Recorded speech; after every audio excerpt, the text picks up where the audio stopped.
pues gracias. Es una bendición este medio para poder compartir estos temas importantes. Damos la bienvenida a todos, a Rafa en Zacatecas, Heréndira, y en Veracruz, Manuela y Eli. Y aquí en Coacalco, pues estamos algunos del grupo que estamos tomando también esta materia. Tenemos también a Luz Rebeca y hay un grupo de personas, nos da gusto que estén todos. Estamos hablando de escatología y decimos que es un tema difícil porque hay muchas opiniones. Hay una diversidad de autores que apoyan algunos eventos, otros apoyan otros. Y nosotros lo que tratamos de hacer es ir a la palabra de Dios para ver lo que sea más cercano al texto. Si se fijan, en nuestro manual tenemos muchos versículos porque lo que hicimos fue, pues exactamente buscar todos los versículos de cada tema para tener un contexto general. Esto se llama contexto temático. O sea, todo el tema de acuerdo a lo que está en la Biblia. Pero definitivamente cuando haya algunas preguntas, algunos comentarios en el intermedio de cada hora, podemos opinar y podemos diferir incluso, ¿no? Entonces, hoy estamos con la hora 3 de escatología. Para nosotros son, pues, más o menos de la página 39 a la 60. Los temas son la batalla de Armagedón, el segundo es la segunda venida, el tercero, definición del reino de Dios, y el cuarto, el milenio. Y a este respecto tenemos entonces que empezar. Tenemos una presentación que vamos a estar pasando para poder abreviar el tiempo y que tengamos pues, la idea completa. Hablamos de la batalla de Armagedón entonces como un evento que va a suceder exactamente cuando termina la gran tribulación. Nosotros pensamos que la iglesia es arrebatada antes de la gran tribulación, pero Israel tiene entonces como un juicio muy fuerte de parte de Dios porque rechazaban al Mesías. Y definitivamente en esos 7 años de gran tribulación, pues hay, ya decíamos la semana, el mes pasado, pues mucho sufrimiento, muchas pérdidas, mucho engaño, pero Dios sostiene a Israel porque hasta el final Israel reconoce a Jesús. Entonces, la batalla de Armagedón dice que es profetizada en el Antiguo Testamento. Tenemos la etimología, o sea, las raíces en hebreo y en griego de esta palabra. En hebreo es Ar-Megido, que literalmente quiere decir montaña de Megido. También en otras ocasiones se llama el Valle de Josafat y es un lugar donde ya hubo guerras y veremos ahora que, bueno, sigue siendo una planicie muy grande donde está profetizada esta gran batalla. En griego es una transliteración, o sea, exactamente como se hizo del hebreo Armegido, en griego es Armagedón. Hay una pequeña variante, pero es casi igual. Todos entonces sabemos que eso se llaman transliteraciones. Así como la palabra amén o maranata en español son originalmente de hebreo o griego arameo y en español nosotros las copiamos. Esto pasó exactamente con la palabra Armagedón. Del hebreo al griego es una transliteración y bueno, nada más es el lugar donde está el Valle de Megiddo o el Valle de Josafat. Tenemos ya aquí en la presentación un mapa de dónde está Megiddo. Exactamente, muy al norte de Judea, ahí tenemos Perea, Decápolis, Galilea. Esas eran regiones en el tiempo de Jesús. En el tiempo de los romanos se dividieron así estas regiones y bueno, Megiddo está muy al norte, veremos allí, pero sigue existiendo entonces como valle y vemos aquí una cuestión muy interesante. La Biblia tiene que ver con la revelación y con la historia. O sea, habla mucho de lo que es espiritual o revelación, pero tiene que ver con lo histórico, porque hay grupos religiosos o religiones que pues se salen de la realidad, no tiene nada que ver lo que se dice en libros religiosos con la realidad, y la Biblia es lo contrario, así como está la revelación de esta batalla, de lo que va a pasar, también dice que, bueno, históricamente en este lugar va a suceder esta batalla. Entonces los cristianos tenemos ese argumento a favor, siempre decimos, bueno, la Biblia es revelación, es espiritual, pero tiene que ver con la historia, y tiene que ver también con la geografía en este caso, ¿no? Entonces, como muchas personas como que se espantan, porque la batalla, la palabra Armagedón suena como a miedo, suena como algo así muy radical, pero no es esa la connotación bíblica. En la Biblia nada más es el valle de Josafat o en la montaña donde ya hubo guerras y seguirá habiendo todavía esta guerra en el futuro. Tenemos aquí una foto actual de exactamente Armagedón, el Valle de Josafat. Fíjese cómo hay una pequeña montaña, ¿no? No es muy grande, hay más planicie, pero exactamente por eso es un lugar donde ya hubo batallas que enseguida mencionaremos, y habrán otras batallas que ya la palabra de Dios dice, ¿no? Entonces, esto del valle de Josafat está ahí profetizado. En nuestro manual tenemos los textos. No vemos todos los textos por tiempo, pero ustedes los pueden revisar, o cuando compartamos la palabra, no tenemos ahí que ver. Está 80 kilómetros al norte de Jerusalén, el valle de Josafat, y bueno, fue un territorio de Isaacar y Manasés, y también allí hubo guerras con Egipto, Damasco y Mesopotamia, y también fue un fuerte conflicto donde incluso Egipto peleó ahí varias batallas, y bueno, es un valle muy, muy conocido, ¿no? Sigue siendo un lugar accesible. Dice Joel 3:2, reuniré las naciones y los haré descender al valle de Josafat. Allí entraré en juicio con ellas a causa de mi pueblo de Israel, mi heredad, al cual ellas se esparcieron de las naciones y repartieron mi tierra. Esto es muy importante porque decimos entonces, Josafat fue un rey que tuvo varias guerras. Ahí en los libros de Crónicas y Reyes habla de este rey que peleó, venció, incluso veremos enseguida, y por eso se llama Valle de Josafat, por este rey importante. Pero también cuando dice el Valle de Megiddo o Armagedón, la palabra completa, está para nosotros muy completa la situación, ¿no? Entonces es un lugar donde hubo muchos conflictos y seguirán habiendo otros conflictos todavía. Dice también, por tanto, esperarme, Sofonías 3:8, dice Jehová, el día que me levantaré del despojo, porque mi determinación es reunir a las gentes, juntar los reinos, derramar sobre ellos mi enojo, todo el furor de mi ira, porque el fuego de mi celo será consumida toda la tierra. Aquí el profeta Sofonías, que también tiene esas revelaciones especiales, habla de este lugar donde va a darse como un ajuste de cuentas. Recuerden que Dios todo lo juzga, todo lo predetermina, todo lo anuncia, y cuando Él dice, voy a juzgar, a juzgar. Cuando dice, voy a hacer algo, pues ejecutar mi ira contra los que han sido infieles, se va a ejecutar. De momento, hasta ahorita no se ha ejecutado. Ya tenemos 2000 años como iglesia y no se ha ejecutado, pero se va a ejecutar. Entonces es muy importante que creemos esto, ¿no? Y es un lugar de entonces de grandes conflictos, porque dice que donde Dios está airado, ahí en Isaías 34:2, Dios está airado con las naciones y entonces va a ejecutar este juicio importante. Ahora, la consumación de Daniel, profecía de las 70 semanas, es muy importante. Daniel 9:27. Dice, y por otra semana confirmaré el pacto con muchos. La mitad de la semana hará cesar el sacrificio y la ofrenda. Después, con la muchedumbre de abominaciones, vendrá el desolador hasta que venga la consumación y lo que está determinado se derrame sobre el desolado. Aquí tenemos entonces al profeta Daniel, nada menos, ¿no? Un libro así que tiene detalles de veras sorprendentes de lo que pasaba históricamente con Israel. Recordamos que Daniel está viviendo en el año 500, poquito menos, 500 a 450 antes de Cristo.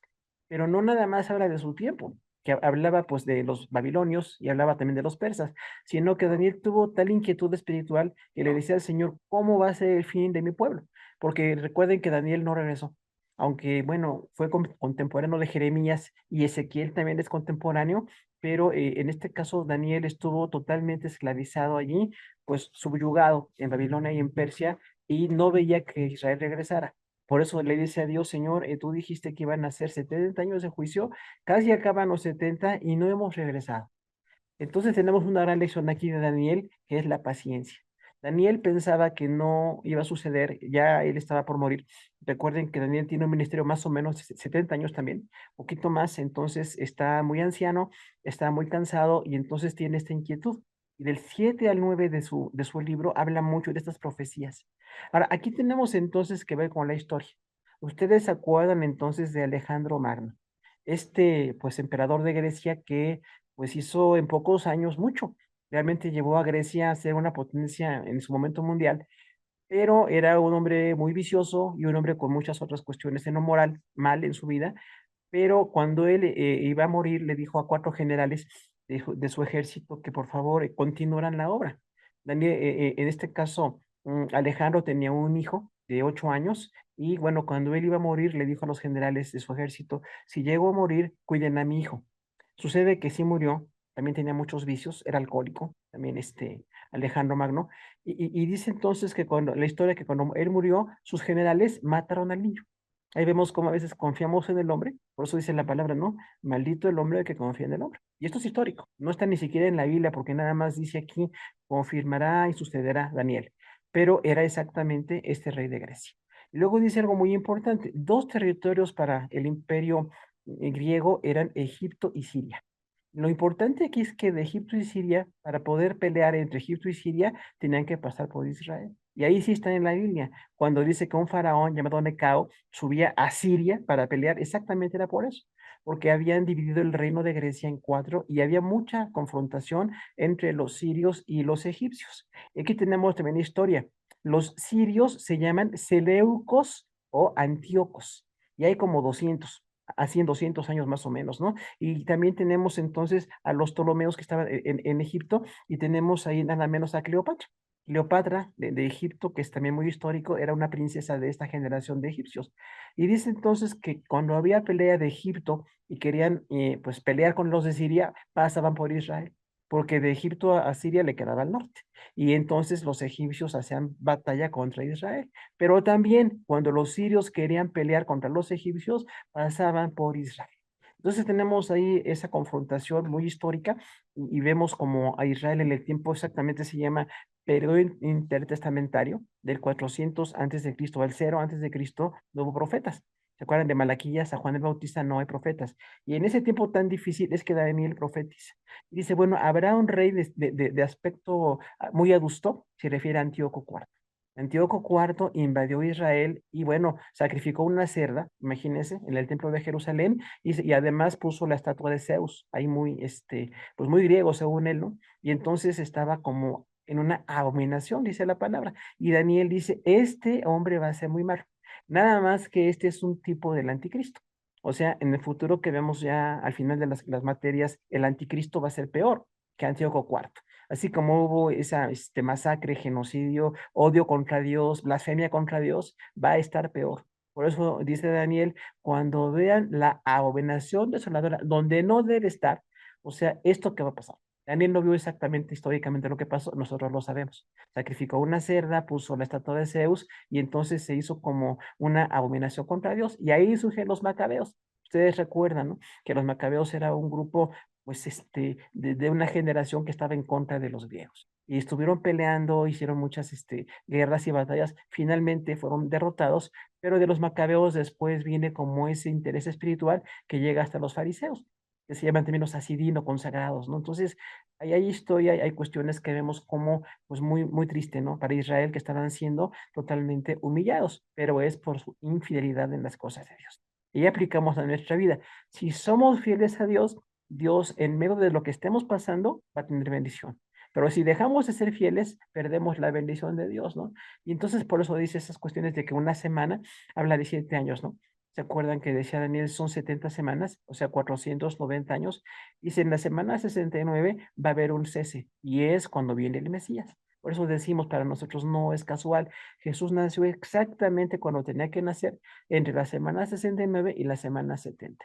Pero como falta la semana 70, esa semana 70 es exactamente la gran tribulación para los judíos.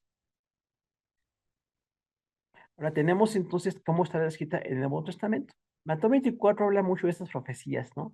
Dice, son algunas señales antes del fin. Y aquí tenemos una gran lección, Jesús con sus discípulos, ¿no? Recuerdan que Jesús dice, bueno, va a suceder esto, se levantará nación contra nación, reino contra reino, no habrá paz en la tierra. Jesús mismo dijo, las cosas van a empeorar, porque el humanismo dice que no. El humanismo, o sea, la tendencia humana sin Dios, dice que no. Dice que el hombre puede sin Dios, que todo puede mejorar. Y ahí vemos un gran error. Sin Dios, todo va a empeorar. Y dice ahí Jesús, bueno, van a estar habiendo muchos conflictos. Y los discípulos le dicen, dinos cuándo serán esas cosas y el fin del mundo para que sepamos. Los discípulos de Jesús querían que Jesús quitara Roma. Fíjese cómo a veces nuestro interés personal no nos deja ver las cosas grandes, ¿no? Claro que Roma estaba en ese momento gobernando Israel, pero no era lo más importante. Ni Jesús quitó a Roma, si se fijan, no la quitó. Después el reino romano sigue, incluso decimos, en el estilo de gobierno hasta el anticristo. O sea, esa forma militarizada, esa forma déspota, sigue siendo vigente hasta el día de hoy, ¿no? Y de Jesús dice, no les toca a ustedes saber estas cosas, igual a nosotros, ¿no? Las cosas reveladas le pertenecen a Dios. Nosotros vemos con un límite hasta donde Dios permite, pero hay cosas que no vemos, ¿no? Y los discípulos no sabían exactamente que iban a pasar 2000 años y que todavía no se ejecuta esta semana número 70. Entonces hay esas señales. Dice entonces el dragón se llenó de ira contra la mujer y fue a hacer guerra con el resto de la descendencia de ella, los que guardan los mandamientos y tienen el testimonio de Jesucristo. Apocalipsis 12:17. Reina Valera revisada, ¿no? Dice aquí algo muy importante. ¿Quién es el dragón? En Apocalipsis 12 es Satanás. Dice, la serpiente antigua y Satanás tiene ese poder. Así como en el Antiguo Testamento de Génesis, pues aparece una serpiente y habló con Eva. En el Nuevo Testamento es como un dragón que quiere matar a la mujer. Recordamos que la mujer es Israel, porque aquí hay un concepto religioso, ¿no? Muchos piensan ahí en sus divinidades y en algunas cosas así, pero no, es Israel. Y es Israel al cual ataca, pues nada menos que el dragón. Por eso desde que Jesús iba a nacer, Herodes lo quiso matar, ¿se acuerdan, no? Y hay una posesión contra Jesús, y hay históricamente un ataque contra Jesús. Entonces tenemos ahí como Dios guarda su plan perfecto y las cosas que quiere darnos, pero hay esa confrontación con el enemigo.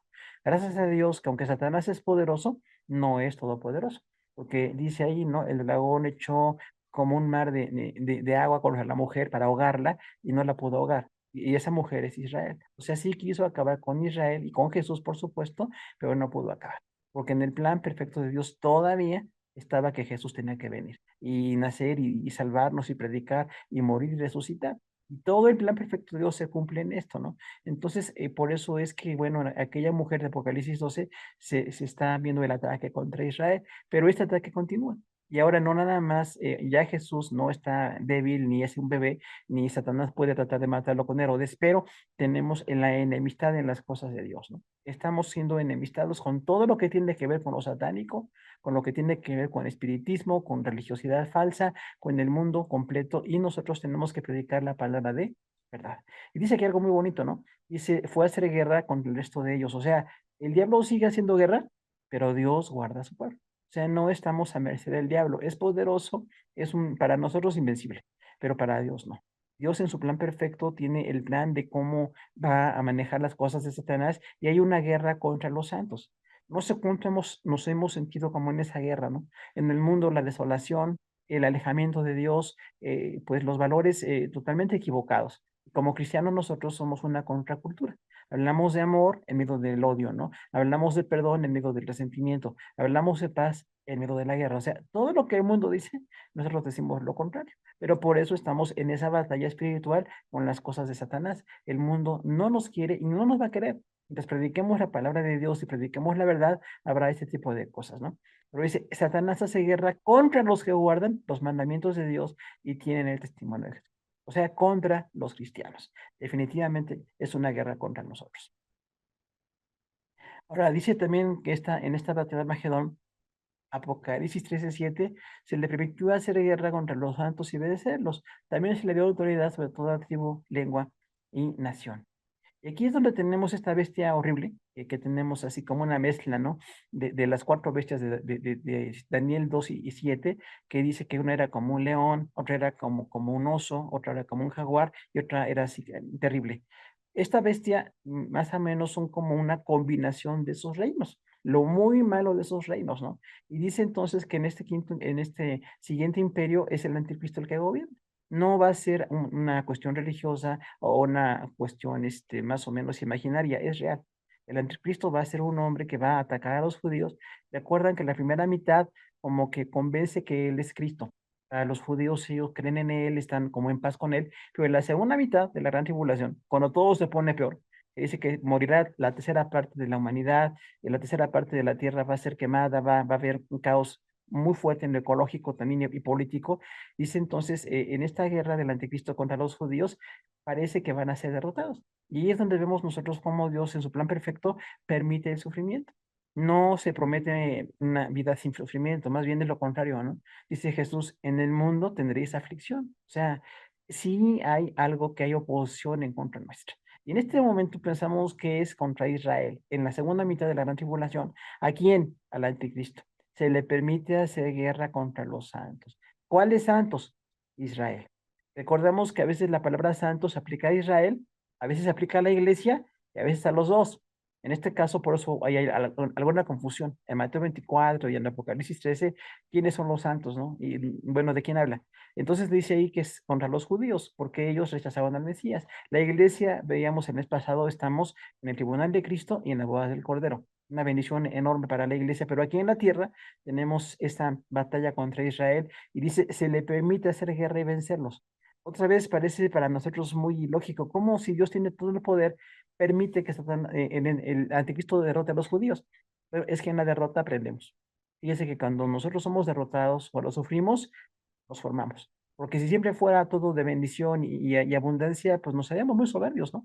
Porque no tendríamos contacto con el sufrimiento. Y en el sufrimiento Dios nos forma. No que haya como un sadismo que Dios quiera que suframos, pero cuando sufrimos, oramos más. Cuando sufrimos, buscamos de Dios, revisamos nuestra conducta y entonces revisamos la situación. Israel, al ser atacado por el anticristo en el tiempo de la gran tribulación, va a pensar, ¿qué fue lo que pasó al rechazar al Mesías, no? Dice, y los va a derrotar. Fíjese que esto también parece muy ilógico, ¿no? Porque Dios le dio victorias a Israel en todo el Antiguo Testamento. Vencieron en muchas ocasiones y en esta ocasión no van a vencer. Dice, el anticristo los va a hacer guerra y los va a vencer.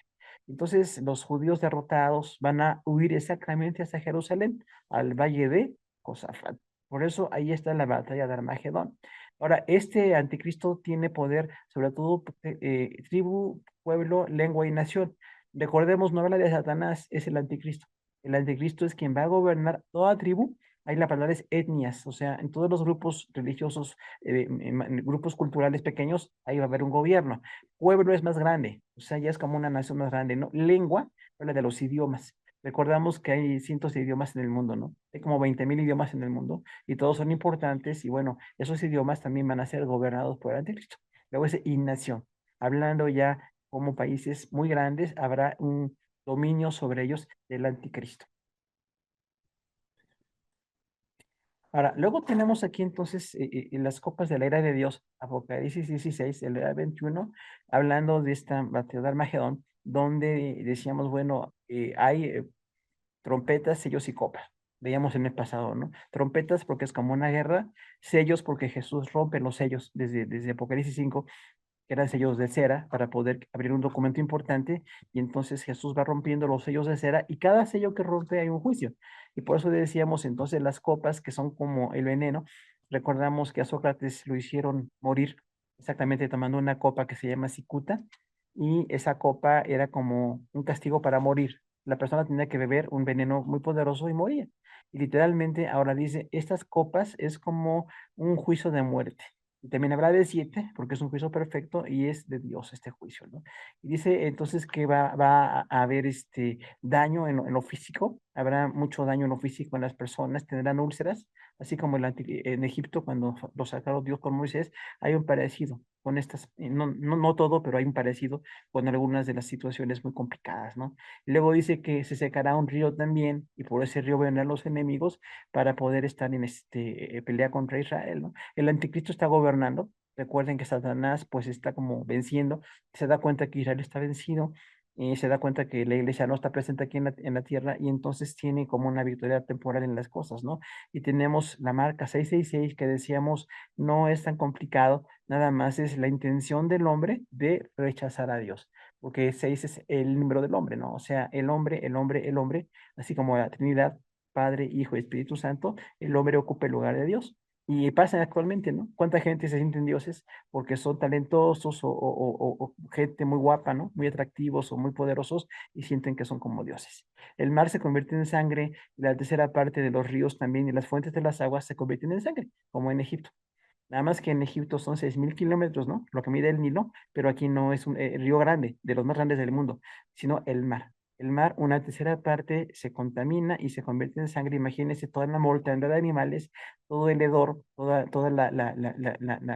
pues digamos, hay pues como situación de incluso infección. Hay una complicación muy fuerte, ¿no? Y dice entonces, pues vienen demonios que atacan a la humanidad y dice la palabra de Dios que son demonios que son sacados para la tribulación, porque dice, salen del infierno y atacan a la humanidad. Si los demonios que están ahorita son poderosos y horribles, estos son un poco más, ¿eh? Y hay otra tercera parte de demonios que dice, los que nunca salieron, están en el tártaro. Tártaro quiere decir el abismo más profundo. Entonces ahí vemos cómo Dios pues tiene una perfección de su palabra y sí, dice, porque ellos bebieron sangre, de sangre se les dará a comer. Los hombres hemos sido infieles, hemos sido violentos, hemos estado en contra de las cosas de Dios, hemos rechazado la palabra de Dios. Bueno, entonces viene un juicio.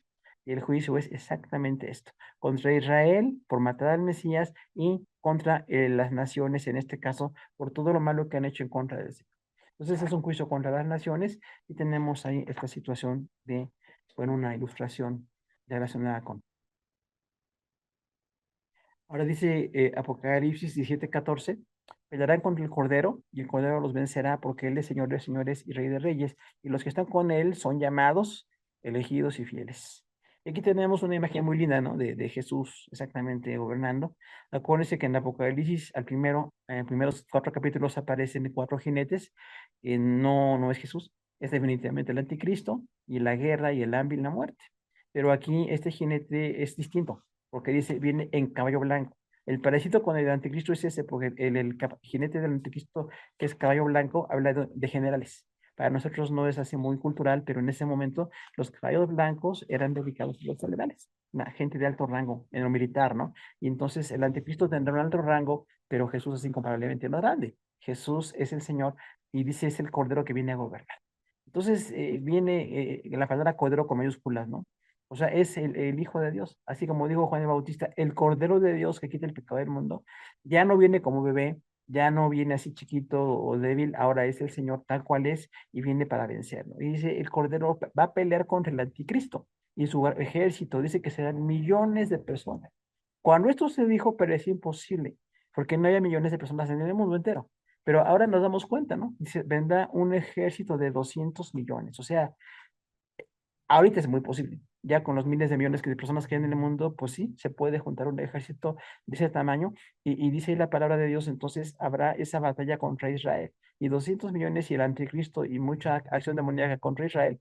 Pero dice, el Cordero peleará contra ellos.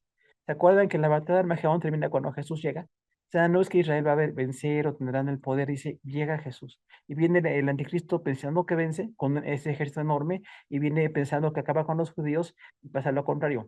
En cuanto Jesús llega, el Señor Jesús peleará contra ellos, con sus ángeles y con sus santos. Y dice, en un momento morirán tantos que habrá mucha dificultad incluso para enterrar sus cuerpos, porque dice que son tantos miles de soldados muertos, derrotados por Cristo, y dice, bueno, es porque el Señor que los vence es el Cordero de Dios, y Él vencerá. Ahí está en futuro, ¿qué va a pasar, no? O sea, no ha pasado todavía esta batalla, va a pasar. Luego dice, ¿por qué los vence? Porque es Señor de señores y Rey de reyes. Señor, porque es Señor siempre, ¿no? Y llama señorío también a los que gobiernan con Él.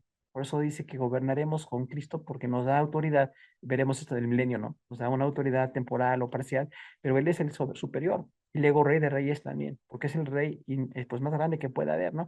Ahí dice que es el Rey incomparable, ¿no? Y luego algo bonito, los que están con Él son llamados, elegidos y fieles.